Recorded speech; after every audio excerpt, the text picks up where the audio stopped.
Hello and very good morning to all of you. आज के video में हम लोग 10 और 11 जुलाई के करेंट अफेयर्स डिस्कस करेंगे। पीडीएफ का लिंक डिस्क्रिप्शन में है, तो चलिए शुरू करते हैं।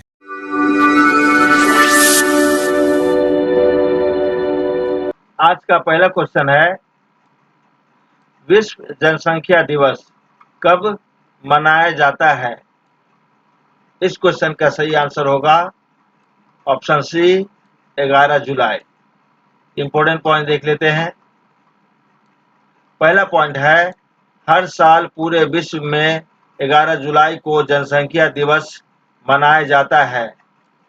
दूसरा पॉइंट है, इस दिन को मनाने का मुख्य उद्देश्य लोगों में जनसंख्या संबंधी समस्याओं के प्रति जागरूकता लाना है। तीसरा पॉइंट है, इस दिन की स्थापना संयुक्त राष्ट्र विकास कार्यक्रम द्वारा वर्ष 1979 में की गई थी। नेक्स्ट क्वेश्चन देख लेते हैं। किस देश ने भारत से अपने राजदूत को बर्खास्त करने की घोषणा की है? इस क्वेश्चन का सही आंसर होगा option B Ukraine. Important point देख लेते हैं। पहला पॉइंट है, यूक्रेन ने शनिवार 9 जुलाई 2022 को भारत से अपने राजदूत को बर्खास्त करने की घोषणा की है। दूसरा पॉइंट है, यूक्रेन के मुताबिक भारत ने रूस यूक्रेन युद्ध में रूस का खुले रूप से विरोध नहीं किया है। तीसरा पॉइंट है, भारत के अलावा यूक्रेन ने जर्मनी, चेक गणराज्य, नॉर्वे और हंगरी से भी अपने राजदूतों को हटाने का फैसला लिया है। नेक्स्ट क्वेश्चन देख लेते हैं। निम्न में से किस शहर की नगर निगम अर्थ मेगा की मदद लेने जा रही है? इस क्वेश्चन का सही आंसर होगा option D Kolkata. Important point देख लेते हैं। पहला पॉइंट है, कोलकाता में लगातार करंट लगने की घटनाओं को देखते हुए कोलकाता नगर निगम ने अर्थ मेगा की मदद लेने का फैसला किया है। दूसरा पॉइंट है, अर्थ मेगा एक इलेक्ट्रॉनिक मशीन है जो हमें इलेक्ट्रिक संबंधी सभी जानकारी देता है। नेक्स्ट क्वेश्चन देख लेते हैं।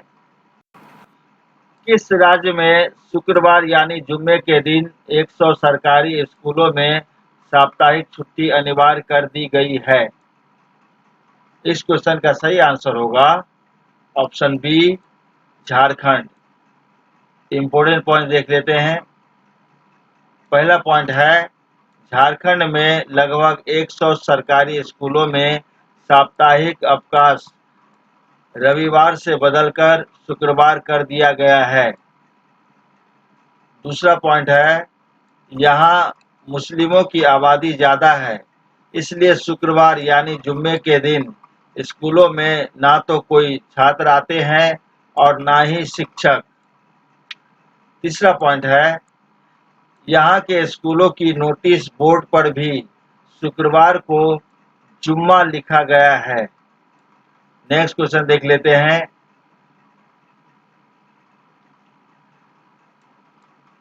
किस राज्य के मुख्यमंत्री ने आईआरसीपी को राष्ट्रीय परियोजना का दर्जा देने की मांग की है?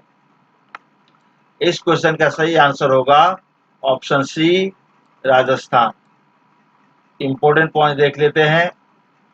पहला पॉइंट है, राजस्थान के मुख्यमंत्री अशोक गहलोत ने गृह मंत्री अमित शाह से पूर्वी राजस्थान नहर परियोजना यानी कि आईआरसीपी को राष्ट्रीय परियोजना का दर्जा देने की मांग की है। दूसरा पॉइंट है, इस परियोजना में 37,245 करोड़ रुपए की राशि खर्च हुई है, जिसका लाभ राजस्थान के 13 जिलों को मिलेगा। नेक्स्ट क्वेश्चन देख लेते हैं। सूरत में हुए प्राकृतिक कृषि सम्मेलन को किसने संबोधित किया है? इस क्वेश्चन का सही आंसर होगा ऑप्शन ए, नरेंद्र मोदी। इंपॉर्टेंट पॉइंट देख लेते हैं। पहला पॉइंट है, सूरत में हुए प्राकृतिक कृषि सम्मेलन को प्रधानमंत्री नरेंद्र मोदी ने वीडियो कॉन्फ्रेंसिंग द्वारा संबोधित किया है। दूसरा पॉइंट है, यह सम्मेलन रविवार 10 जुलाई 2022 को हुआ है। तीसरा पॉइंट है, इस सम्मेलन में गुजरात के राज्यपाल आचार्य देवव्रत और मुख्यमंत्री भूपेंद्र पटेल भी उपस्थित थे। चौथा पॉइंट है, इस सम्मेलन में ज्यादातर ऐसे किसानों ने भाग लिया था जिन्होंने सूरत में प्राकृतिक खेती को अपनाया और सफलता हासिल की। नेक्स्ट क्वेश्चन देख लेते हैं। उत्तर प्रदेश के राज्य विधायिका के उच्च सदन में किस पार्टी को नेता प्रतिपक्ष का पद गंवाना पड़ा है? इस क्वेश्चन का सही आंसर है option A, Samajwadi party. Important point देख लेते हैं।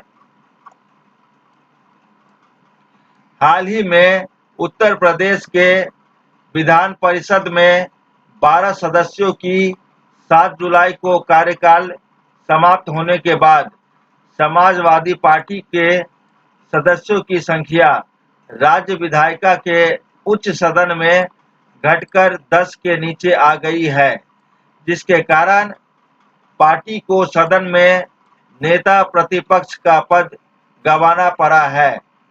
नेक्स्ट क्वेश्चन देख लेते हैं।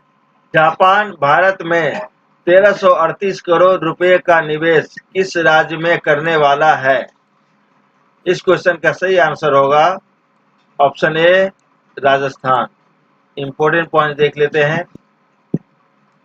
पहला पॉइंट है, राजस्थान के मुख्यमंत्री अशोक गहलोत ने Daikin Japanese institute of manufacturing excellence में आयोजित MOU सेरेमनी को संबोधित करते हुए कहा है कि जापान की 11 कंपनियों से किए गए MOU से 1338 करोड़ रुपए का निवेश राज्य में आएगा। नेक्स्ट क्वेश्चन देख लेते हैं। निम्न में से किस शहर में हनुमान चालीसा पढ़ने पर छात्रों के ऊपर प्रबंधन द्वारा जुर्माना लगाया गया है? इस क्वेश्चन का सही आंसर होगा option C, Bhopal. Important point देख लेते हैं।